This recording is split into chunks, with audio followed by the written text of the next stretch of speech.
দক্ষিণ লেবাননে বসতবাড়িতে ইসরায়েলি বিমান হামলা। লেবাননের দক্ষিণ অঞ্চলের টায়র জেলার টায়র দেবে শহরে বৃহস্পতিবার এক আবাসিক এলাকায় বিমান হামলা চালায় ইসরায়েলি সেনাবাহিনী।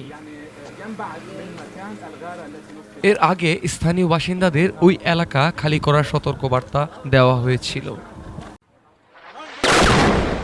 চিত্রে দেখা যায় একটি ভবনে ক্ষেপণাস্ত্র আঘাত হানার মুহূর্ত। বিস্ফোরণের শব্দে চারপাশ কেঁপে ওঠে আর ধোঁয়া ও ধুলায় আকাশ ঢেকে যায়।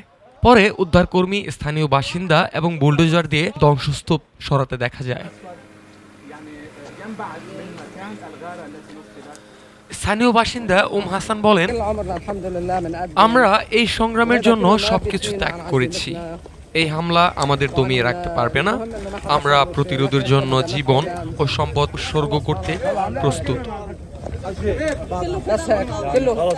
লেবাননের স্থানীয় গণমাধ্যমের বরাতে জানা যায়, হামলায় একজন আহত হয়েছেন। লেবাননের সেনাবাহিনী এলাকাটি ঘিরে ফেলেছে।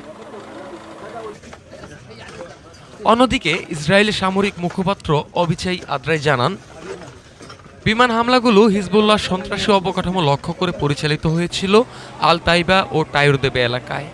তিনি বাসিন্দাদের লাল চিহ্নিত ভবন ও আশেপাশের এলাকা থেকে দূরে থাকার আহ্বান জানান।